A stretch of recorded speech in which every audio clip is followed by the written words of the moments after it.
Jaalalti hoggaa dura nama qabdu akkam nama goggootii jette onnee tanaatiitu dib jaa hoggaan tala jaalatan arkan. Bakka gitaarri jiru hoggaan dhufe jaalallee xiyyataniin akkasi jaaladhu hoggaan isiin arke onneen na dhawattu saniif ergaa bilbilli waan hin jirreef jaalallee jaalatan yeroodhaan wal arguu waan hin danda'amneef yaada jaalalaan na baay'atee namarraa kophaa na baafate akkuma hootti yoo atis na yaadde wal garra kaayoo jiruun jiraatte gammaddee sayxeenaan kofalte yommuu dura ijaan na garte niin dhufaan baallama naa qabdee maa hafte oo maaltu si mudate.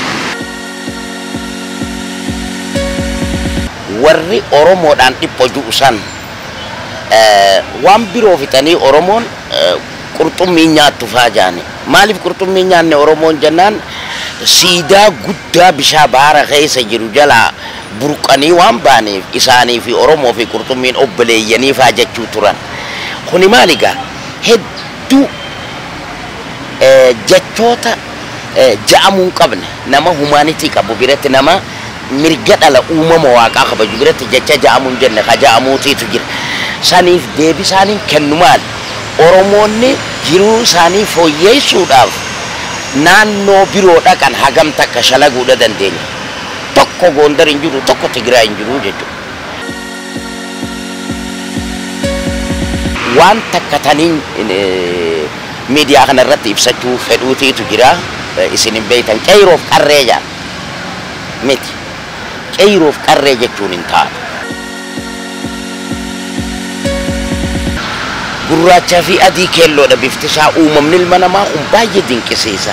Akkuma fuula isaatti baay'ata haalli isaa nama jechuu tanaaf mee barbaadaa hiikkaasaa.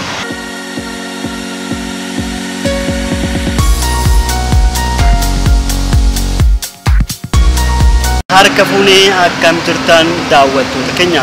Qophii kanaan wallisaa jaalatamaa fi beekamaa wallisaa Adam Haruunii wajjin turtii taasiif nuti biraa geenya. Ilmi namaa waan irra kutee yaadachuu qofa odoon ta'in waraabbiinis haa ta'u barruunis haa ta'u kitaabaanis haa ta'u dhala boruu dhaalchisuudhaaf dirqama narra jiru akkaan baadhu waan nagootaniif galatoomaadhaan isiniin jaa. Reefuun tan akkanaatu hidhatti jaalalti hoggaa dura nama qabdu akkam nama goggootii jette onnee tanaatiitu dib jaa hoggaan tala jaalatan arkan. Isiinis kanuma silaaluu feetu beekaa ija hannaatiin billiq godhaa sirra baasaa gara biroo laalaa diree qabaattu akkasi fiinxa qabattee bobaa tana qabattee amna siidhaa qim ka ju'u saniin si bira kutti hoggaa raftullee fuuluma siidhaati agartaa jechuudha.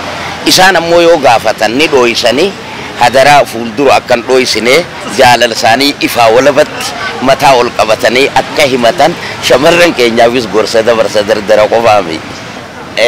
Oduu biroo kabirooti miti akkaataan ol guddina hawaasa addunyaatii fi keenyaas waluma fakkaata. Naannoon inni itti dhaladhe magaalaa miti baadiyyaadha.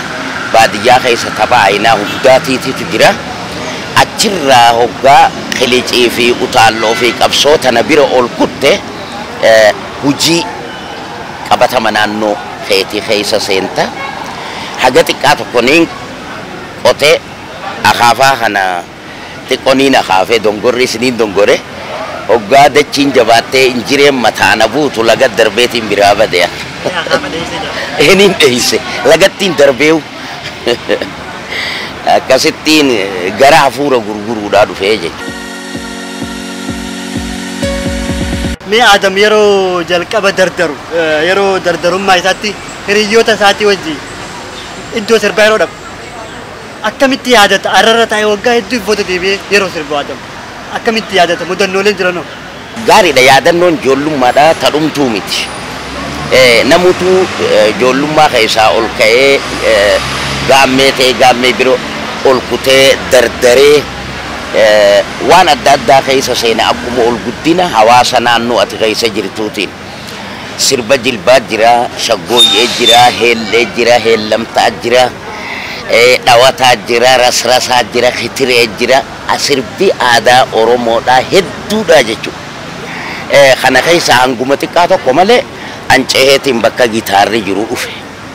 bakka gitaarri jiru hoggaan dhufe jaalallee tiyyataniin akkasi jaaladhu hoggaan isiin arke onneen na dhawattu saniif ergaa bilbilli waan hin jirreef jaalallee jaalatan yeroodhaan wal arguun waan hin danda'amneef yaada jaalalaan na baay'atee namarraa kophaa na baafate akkuma kootti yoo atis na yaadde wal garra kaayoo jiruun jiraatte gammaddee sayxeenaan kofalte yommuu dura ijaan na garte niin dhufaan baallama naa qabdee maa hafte oo maaltu si mudate ishururuu godhee garaa koo sossobe wal barnoonni hama obsuuniin dadhabe taniin bare hundaa'uu si wal bira qabe jaalalti tun fala tanaa taatuun dhabe waa gammadeen koflu haa namni yaanni qabe guyyaa namaan arga dhiinaan na jalqabe naasii jira yaadin tanaan jettu dhabe duuti du'aa gadi kan jiru wal dhabee je'e itti erge isiinis bakka jirtu rooraatee bakkaan an jirutti akka dhuftu godhee jechuudha. Kun egaa bilbilaan ani fiitiyyaa jaalalarraa ka'ee uummadhee jechuudha. Miilaan amna deemee ifadheetiin jira. Rakkina tiraanspoorteeshiniidhaa kan bakka Oromoon jirtu mara jiruuf lamada laayibirariin seenaa Oromoodhaa irraa barattu waan baadiyyaa jiruuf warreen barnoota ammayyaadhaa baratan akka manguddoo teenya ta laayibirarii seenaadhaa kitaabee laayibirarii seenaa taate sanii wal qunnaman baadiyyaa keessa deemanii akka odeeffatan godhuudhaaf miilaan amna deemee ifadheetiin jira mee hoyyaa culullee sumaan narra jira amma allaattiidhaa fi culullee wanni na ergisiisu maali akka barbaachisutti asirratti rabbirraa jaalatu waan Ali Birraan Dr. Ali Birraan je'ee lafa kaayeetiitu jira waan san hoggaa yaadadhu tiyyatanan dinqisiifadhu'a yeroo afaan Oromoodhaa shaayii bituun dandeenye magaalaa keessatti karaa manni abbaa gadaa eeysaa dhaqeen galmasaa jajjabeessa taa'een seenaa isaa babarreessaa dachiyaa haadha margaa irri kee midhaani jalli kee bishaan qonneetii sirraa nyaanne nuti horreetii sirra yaafne harritiin horruus tanamaa akka taate farda keenyallee yaabbanne gaara qaxxaamuruu hin dandeenyu saniifiin allaattiidhaa fi culullee dhaammadhee jechuudha. Sirba michuu baay'ee jiru sirbitee jirtaa namoonni hedduun ni jaalatan. Mee sirba michuu baay'ee kana iccitii namni jaalatuuf maali mee akkamitti nu ibsita baay'ee? Iccitii hedduun qabu inni yoo ija siyaasaatiin laalan deebiinsaa haffalli. Maaliif jennaan gara bahaa Oromiyaa kana qabsoon hedduu irra turte. Akka barbaachisutti illee seenaan sidaa jala deemee hin barreeffamne maqaan gootowwanii ka ilaaha gaarraa yaamamin hedduudhaatiitu jira. Saniif warra seenaa barreessu komachuu odoon ta'in warri seenaa barreessuu dandeessan keessattuu dhaloonni ammaa akka qorattanii barreessitaniif hedduun itti fayyadame. Bishaan Awaash kanarra biiflee qabsoodhaa ol ceesisuudhaaf Oromoota baadiyyaa kan kaabaa kibbaa wal qunnamsiisuudhaaf michuu baay'een qaba lixa biiftuutirraa dhaamsa koo geyni Oromoota mara yoo lubbuun jiraanne turrullee wal garra rakkadhuutti gor naaji'ina dara firoottan koolaalii dhaqi lixa biiftuu lafa baay'ees gahi bari hundumaatu Jimma Eluu Abbaa Booraa Wallaggaa hamma Asoosaatti hunduman naamaqe kanaatti midhaamsaa dhaga'uudhaan gaabbe qunnamuun dadhabee hadaraa kee yaabbee. Bareeda. Hayyee michuu baay'een qaba lixa biiftuutirraa dhaamsa koo geyni Oromoota maraane yoo lubbuun jiraanne turrullee wal garraa sakkadduutti gorii naaji'ina dara firoottan koolaalii dhaqi lixa biiftuu lafa baay'ees gayii bari hundumaatu Jimmaa fi Lubaaboor Wallaggaa amma Asoosaatti hunduma naamaqii naatti himidhaamsa dhagayuudhaan gaabbee qunnamuun dadhabeegaa hadaraa kee akkoo. gamartuun yuubarraa mammarii moosinni nu dabra ileeymaaneloo shalashiin deesse fuulatoo ulee harooreessa naannoo yeesuma jechaan deema fuulatoo leeylii rooba keessa as jeeqamaan natti hirkadhu lash godhi qaamaa sirbi taphadhu akkana jedhama. Isiin tuni shamarran Oromoodhaa iddoo moggaan qaban gurraattii diimtuu dheertuu gabaabduun jedhaman. Hundi shamarran Oromoodhaa namaatiitu akka naasaatti ilaala malee ziqa irranii caalanii je'eetiin fudhadha. Maaliif waan inni hedduu jaaladhu jecha kabajaa fi ulfinaan qabaa fi shamarran Oromoo hundaan ba'a. Warra rakkisa je'ee ilaalu biratti qaalii akka taate akka mul'attu saniifiin akkasii faarsee jechuudha. Gaaffii bira qabna obbo Adam. Artist Adam Haruun yaa jiru addunyaa jee sirba sirbee jira. Artist Adam Haruun yaa jiru addunyaa mee daloonni dhageesse sirba kana dura. Namuu sitti waaru numa geggeessita. Maaliif keessummaa ta'e bakka lama qoota? Gariif tola ooltee hammaa araraafta. Araraafa jechuun akka nama rifeensa tokko qabanii hallayyaarra kana godhanii yoo rifeensi cite ni kutu aganamtichi. Gariif tola ooltee hammaa araraafta. Cubbuutu saaree sirra dhugaa awwaalee nurraa afaan wallaallee baraa.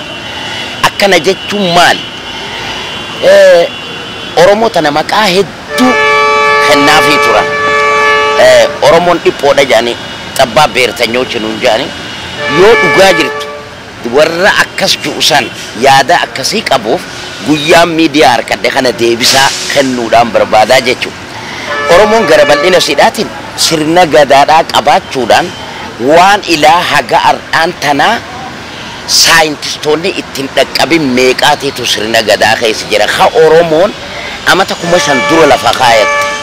Saniif jecha dhiphoo ja'amu kana matatti naa fudhatama dadhabeetiin falasaa yookiis deebiisaa barbaadeef. Yoo Oromoodhaan dhiphoo jedhan Oromoon ilma barcumaa qabdi. Ilma mixii haja'antu jira, ilma boojuu haja'antu jira, ilma gudeedaatii wajjin wal qixxeessaniiti guddisan nama ammachuu keessatti, humaanitii qabaachuu Oromoodhaa keessatti. Amma gaa waan kana hoggaan jiru warri Oromoodhaan dhiphoo ju'usan waan biroo fixanii Oromoon qurxummii nyaattu faa jaani. Maaliif qurxummii nyaanne Oromoon jennaan siidaa guddaa bishaa baara keessa jiru jalaa burqanii waan baaneef isaanii fi Oromoo fi qurxummiin obboleeyyanii faa jechuu turan. Kuni maaligaa hedduu jechoota ja'amuu qabne nama humaanitii qabu biratti nama mirga dhala uumama waaqaa kabaju biratti jecha ja'amuun jenne ka ja'amuutiitu jira. Saniif deebisaaniin kennu maali? Oromoonni jiruu isaanii fooyyeessuudhaaf naannoo biroo dhaqan hagam takka shalaguudha dandeenya. Tokko Gondar hin jiru, tokko Tigraay hin jiru jechuudha. Warri dhiphoodha jiru kun kaan ka Tigraay dhufe, kaan ka Gondarii dhufe. Akkasii qe'eetti itti dhufanii Oromoodhaan dhiphoo ja'amuun akkamitti danda'amaa? Deebiin isaa Oromoon jiruu ifii fooyyeeffachuuf qe'ee namaa dhayite. Ta nama weerartee hin jirtu Oromoo qe'eetti itti dhufaniiniiti dhiphoodha ja'aniini jecha kana hundaaf bakka akka bu'uufiin itti fayyadamaa jechuu waan garii. Gurraachaa fi adii keelloodha bifti isaa uumamni ilma namaa baay'ee dinqisiisa. Akkuma fuula isaa baay'ata haalli isaa nama jechuu tanaaf barbaadaa hiikaasa. Akkana jedhama maali kun haala walii wajjin jireenya ilma namaa Oromoo qofaa miti saba tokko qofaa miti. Biitti tun haadha saba 90 jedhanii saba 89 haadha biddeenaa hoggaa taatu saba tokko qofaaf maaltu isii haadha godhu. Achirratti immoo saamichaa jira, hidhaa jira, ajjeechaa jira gara laafii tokko malee. Inni nu Jeesus ilmuma namaati, nutis ilmuma namaati. Gurraachaa fi adii keelloodha bifti isaa uumamni ilma namaa kun baay'ee dinqisiisa. Akkuma fuula isaatti baay'ata haalli isaa nama jechuu tanaaf mee barbaadaa hiikaasaa bineensa bosonaa hedduu sanyiin isaa kana malammaatu immoo keessaa leencaa fi qeeransa warra isaanii wajjin jiru riibaa keessa kan akka huruphoo borofaaf gadamsaa sila akka humnaatiin nyaatee dhabamsiisa heera uumaa beekeeti seeraa miti laal seera jechuun murtii heera jechuun heerarra jettee seera murta malee seeran jaamu afaan oromoo keessatti miidiyaa irraa hoggaan dhagahu hoggu takkallee hadaraa seeraa siin jaanamni hadaraa murtii jechuun seera jechuun murtii heera jechuun ammoo har'a dhaabbattee seera san murtu akkasitti ka wal qixxaatuun fedhaa heera uumaa beekee qusatee wal dhiisa maaf jennaan bineensa bosonaa hedduu sanyiin isaa lakki haala bineensaa irraa tokkoon tuqee ibsa nyaattuun abbaa garaa kan hin quufne isa jennee kan nama nu tokko waraabeessa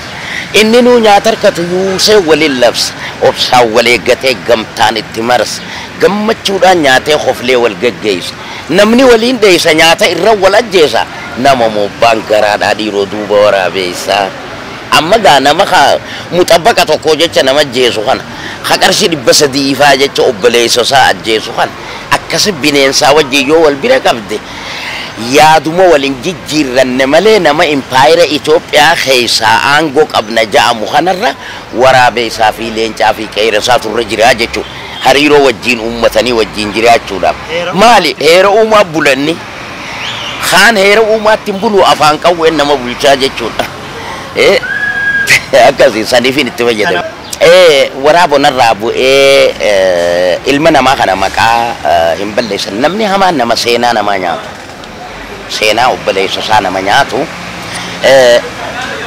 rabbi ramataa godhuu fi abdii qophee yaadadha waa'ee sirba kiyyaa keessa hoggaan seenu kiyya qofaa miti sirbootuma artii oromoo kana nama haga xiqqaadhaatiitu abdiirraan gargaaramin abdi insaayikolopiidiyaa afaan oromoodha aadaa oromooti ja'amuu ni danda'ama 8 jannataatiin rabbi haa qananiisu gurraachaa fi adii kan katabe abdi kan waraabonarraa bu'ee qeeransinarra ba'u katabe ammadee ja'ama amma kanaadaa kaalgaariidha jiraata bakka jirutti nagayatti haa ta'u ulfinaa kabajaanaa jiraatuun jaa waa'ee waraabeessa wannidha kana waraabonarraa bu'ee kana isaa katabee jechuudha. Ani numaan sirbee namni immoo aadamaaruun qofa qubalaataa aadamaaruun baasee jee seenaa namaa dho'isuun gaariidhaa miti. Tanaafi seenaa hayyoota keenyaa dho'isaa irra jennee bira kunnee hayyoo naannoon biroo hoggaa hayyoota isiidhaatiin boontu nuti hayyootan keenyaan boonuu dadhabne warra kaleessa if wareeguma lubbuudhaan uuganne. Haala jijjiiramni ar'aan tanaa kun itti dhufe akka affalli ittiin dhufe. If wareeguma qeeyroon ganamaa kafalteenni qeeyroon ar'aa irra jettee kallattii sii xiyyitii nyaaphaatiif kennitee jijjiirama kana fidde haa galatoomaniin jaa qeeyroo teenya waraabonarraa bu'ee qeeransinarra bahu bineensumaa tokkolleen waan naannahu nyaadamuu kiyyan oolu dheessuus waa duraan bahu humnatoo jabeeffadhee xiyya koo qopheeffadhee lachuutu ofirraa waraaboo hambaan qabu nuynoomaaf sideessullee halloolleen irraa naftu cabsee nyaata lafeellee qeeransi dhiiga tuutee qurxee lafatti darba sanyii bineensa isaanii nyaataa taafte hamba qabeenya koo duguuguun isaan lachuu tokkuma walirraas wayyaan qabu bineensuma waanaasuun qaban nama na fakkaata amniti amma 27 yeroo gabaabaadha yeroo ilmi namaa dalagee itti sooramuu miti gariin hoggaa sooramee badhaadhee gamoo gubbaa dhaabbatan duumeysa hammaaran jaarratu kaan san dhabee dildila jala hoggaa ciisu jireenyi impaayira kana keessaa hawaasa kanarra jiru maal akka fakkaatu qaceellotti namaa ibsaa saniifiin namaa fi waraabessi sirraa bu'ee qeeransi sirra ba'uunis jijjiirraa takkan qabu lachuu bineensaa. Ati darbatti kan ta'e moo akkamii? Akka gaarii akka gaaritti sirbaan sirbe keessa hammana rukute kanaa jeetiin fudhadha. Ammoo jecha kiyya qofaanimi qeeroo Oromoodhaatiin waan takkataniin miidiyaa kanarratti ibsachuu fedhuutiitu jira. Isin hin beektan qeeroof qarree jaa miti. Qeeroof qarree jechuun hin taatu. Qeeroo jechuun dhalalachuutu ammata dhalaa fi dhiiras bakka takkatti waliin ammataa jechuudha. Qeeroo Oromoo yoo jenne malee qarree yoo ka jennu taate qarreen tuni bakka jaldeessifaan galu tana. Qarree jechuun qilee jechuudha. Akka yaada kiyyaatti ilaalcha kiyya gabaabaan qarree jechuun kun shamarran keenya raafe qeeroodhaan yoonii fi ammataman irra afaan Oromoo keessatti siikaa qabaa je'eetiin fudhadhaa. Qarree tanamaaf jaan je'eetiin gaafadheen. Shamarran keenya qarreen fakkaatanii qarree maa jaaniini. Fakkiidhaaf guntuta dhaabbatuu fi hajijeerraayi akkas jaan kuni akkas hin jaamu. Beeytee aftaloo haraan badee saayil karaa namaa ta'e intaloo harmi jige haadha garaa namaa ta'e jaan. Qarreen jenneen ka. Har'aan tana afaan Oromoo ni uumne jechaadha. Afaan hiikkaan qabneen shamarran keenya yaamuun xiqqisho natti ulfaatee hanganumaan akka hubatan dhaggeeffattoota keenyaa dabarsuu barbaade itti fufadha. Intal caaltu gabbaatee waan jirtu alaan mul'attu ilaalla jiraattu barbaada yaamamee bakka jirtu.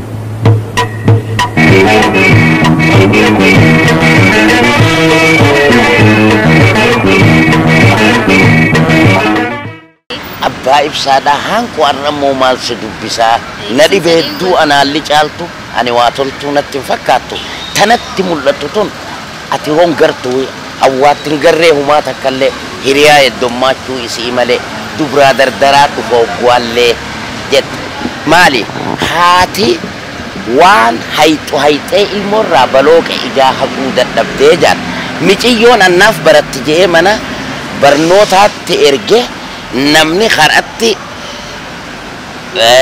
fireendi je'ee jaalala yeroodhaatiin kara qabee miciyyoo garaa xub godhee mana naa deebisee jechuudha.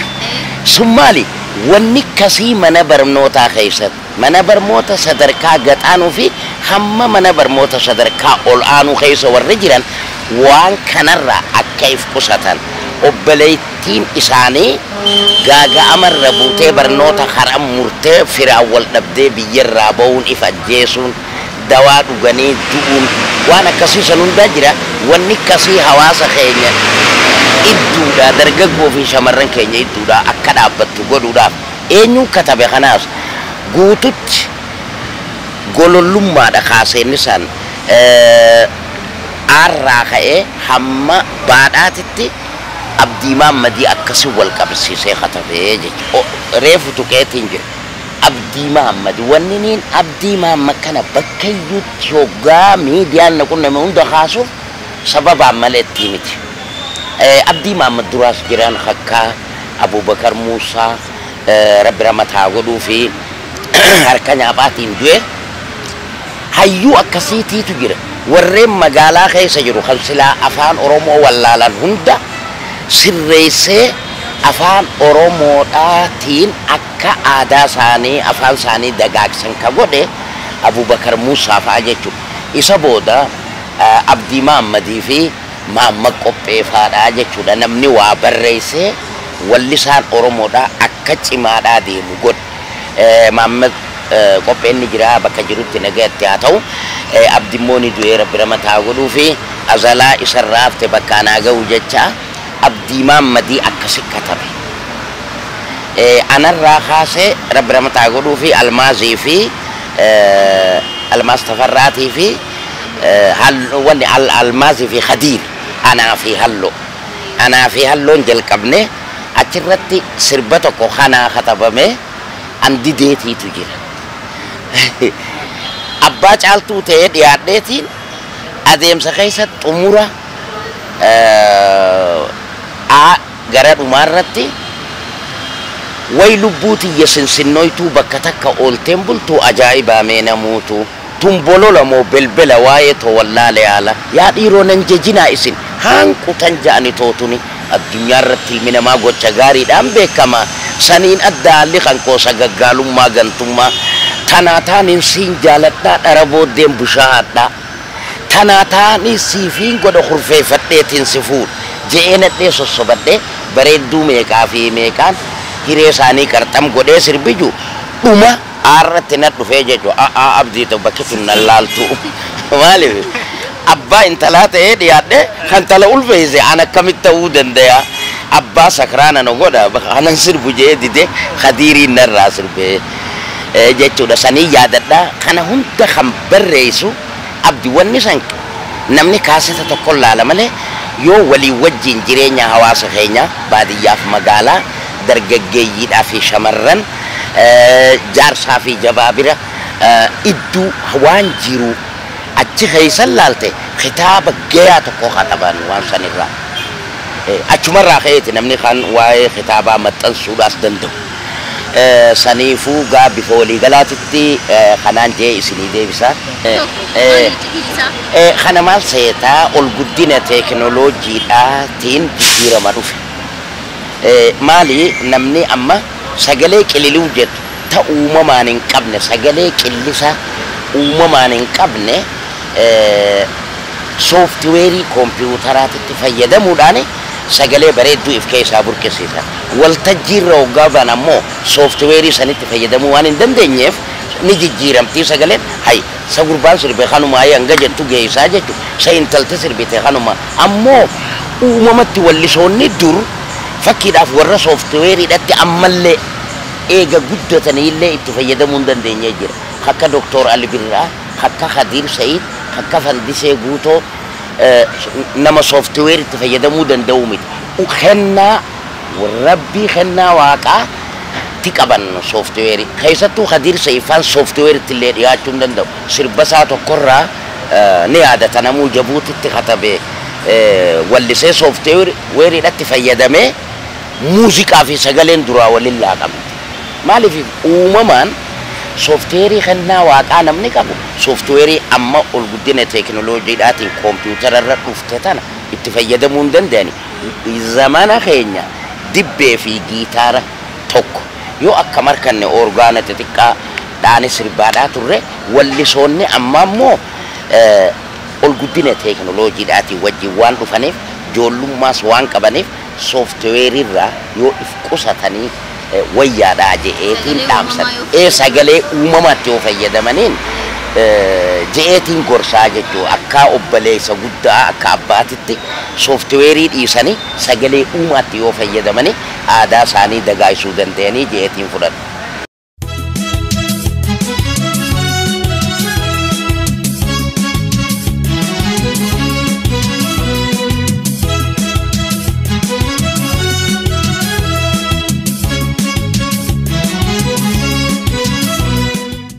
Oromoon naaf sabaqiyyaa ittiin boona Oromoo ta'ee uumamuu kootiif waaqaaf hin galata galcha maali warra garaan qulqulluu kanama miidhuu hin feene nama kabajaa qabu kan nyaarrisaa ulfaatu saba Oromooti dhugumatti hanga Oromoon namaa toltu takka namaa toluu dandeenya yoo jaan waa'ee sirna gadaa qofa haga tokko yoo irraa fudhatanii ilaalan hubachuu danda'anii jechuudha.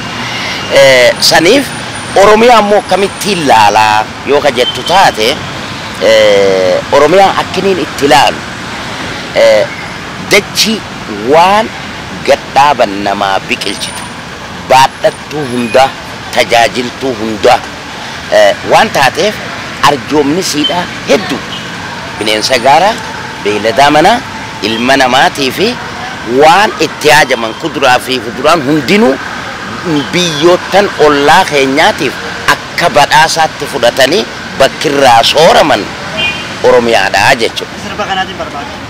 Yoomeessa yoomii fi eessatti. Gaariidha sirbi dirree dhawaati. Dirree dhawaa waggaa jan dirree dhawaa tana namni akka laafan laala. Ijoolleen dirree dhawaatilleen afaan Oromoo diriirsaniin dubbatanii warra je'ee dubbatuutiitu jira. Ammoo dirree dhawaan qabsoo ilmaan Oromootiif qabsoo saba Oromootiif burkuduu lafee duudaati.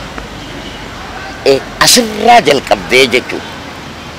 gaafa afran qalloo walday afran qalloo jaaranirra hawwisoo afran qalloo bakka jiranitti nageetti haa ta'u asii ka'anii afaan Oromoo raadiyoo cabsaa hanjaan asii Magdashoo dhaqanii Magdashootti tattaafatanii miidiyaarraa argatanii afaan Oromootiin achi as nama keenya kakaasaa turani warri lubbuun jiranis ni jiran gootoowwan Oromoo akka Shantam Shubbisaa akka Maamush Sheekh Mahammad akka Abdullaahi Arsiidaa akka Hiboo Mahammad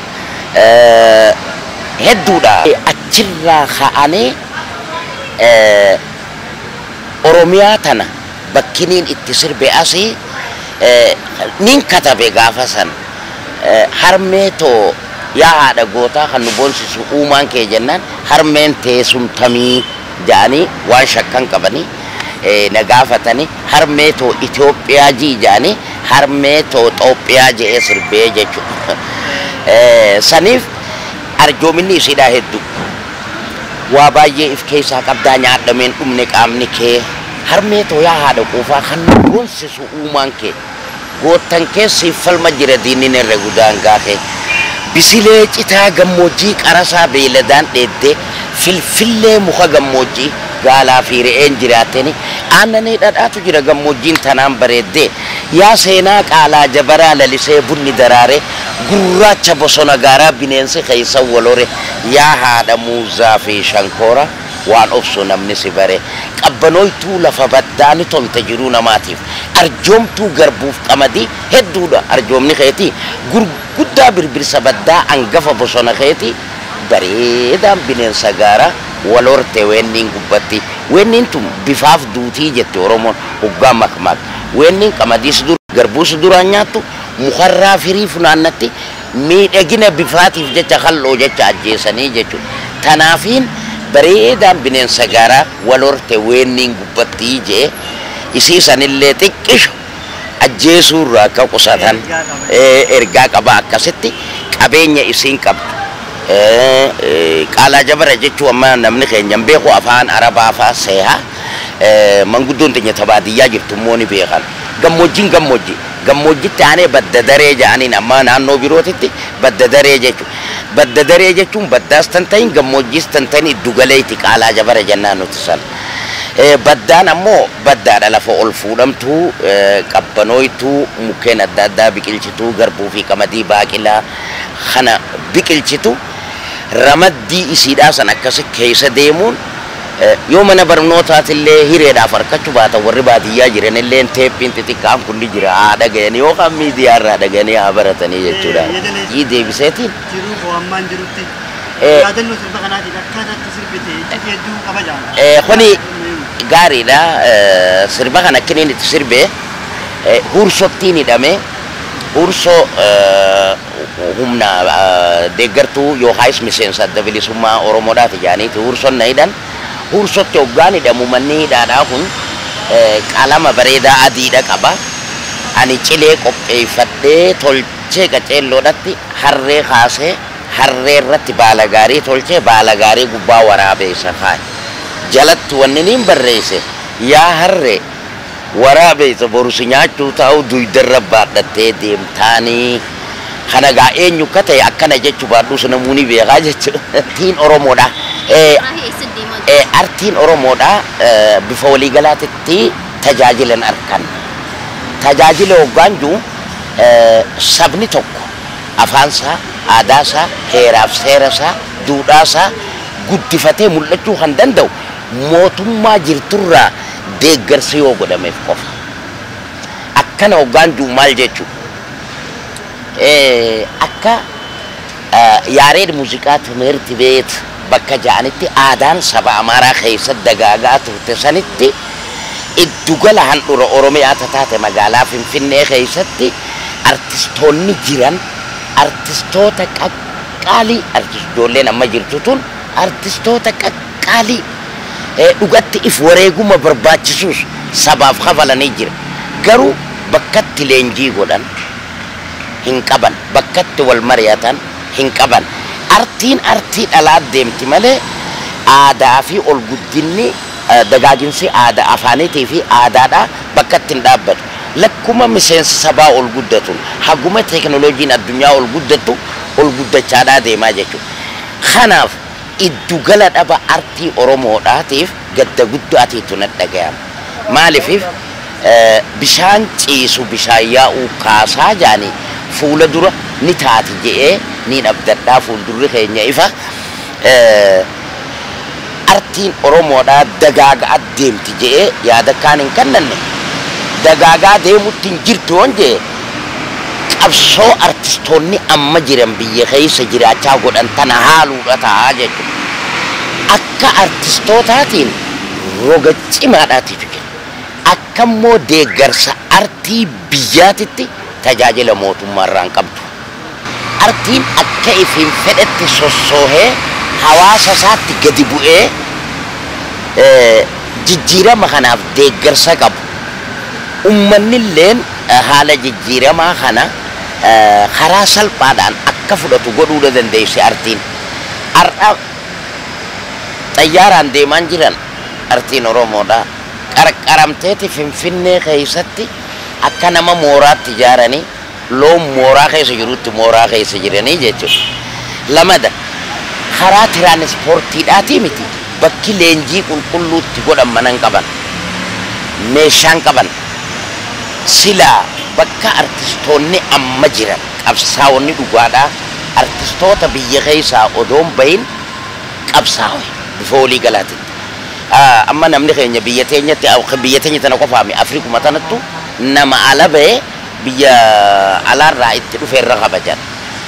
An kana akka malatti ilaalaa jechuudha. Ifiiti yaafillee alumaa hin dhufe artistii biyya keessaa if wareeguma barbaachisu kafalaa turerra Aadama Arwaan kabajamuuf hin qabu. Warra osoo du'ataa ta'es dura dhaabbatee fuulduratti jijjiiramni kun akka dhufu qabsaawaadhaa ture. Artiidhaan ummatatti lallabaa ture, miidiyaan ummata lallabaa tureetiitu if wareeguma gahaa kafalee hawaasa birattis mootummaa birattis kabajaa ka qabaachuu qabu nama alaa dhufe odoon ta'in nama biyya tana jiraachisee hadhaa fi gaddaaf gadadoo qabsoon qabdu dhandhameetiitu kabajaa qabaachuu qabaa je'eetiin fudhadhaa jechuudha. Artistoonni keenya immoo carraaqan yoo dhugaa taate artistoota tajaajila hin qabne, artistoota bakkatti leenjifamuu hin qabne, artistoota istiidiyoo namaa dhaqee istuudiyoo namaa maallaqa kafalee qabsoo tanaaf if wareeguma kafalaa ture waan taaneef gara isaaniitiin ir'uu qabanii injuu haa galatoomaniin jaa bifa walii galaatti itti gahaa.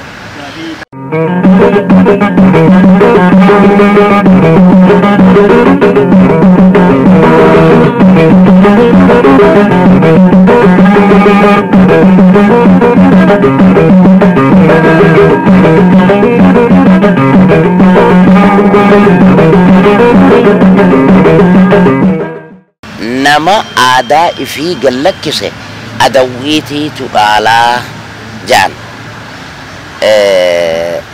Namni aadaa fi duudhaa ifii gallakkifnaan hanamaa qabachuudhaaf dirqamaa jechuudha. Aadaa namaa qabannaan ati irraanfatte yoo diinni xiqqoo gaggotee awwaalee ati siidaa inni jalaan baane gubba guuru jirtaa jechuudha. Ana qofaame kana kajee hedduudha artistoota Oromoo keessaa afaanii fi aadaa fi sabni Oromoo if yaadatee akka guddifatu godhuudhaaf warreen anaaf xurree saaqeetiitu na dura jira akka hawwisoo afran qal'oo. Ani aadaa jechuun maali? Tana gaafiin tootii naa deebisu qabdan xiqqaa fi guddaan marti yoo har'a baruu baanne booddee seenaan nu gaafatti. Barachuun dirqama seenaa sabuufiitis sabarraa dhalatan heeraa fi seera isaatiif aadaa wajjin sadeen dhandhaarraa jiruuti jedhee sirbee hayyoota Oromoodhaatiin hin gargaarama. Qophiitiyya qofatti ni xaddu waan hin katabu tana qophiitiyyaan jalqabee xumuraan gahan jiru.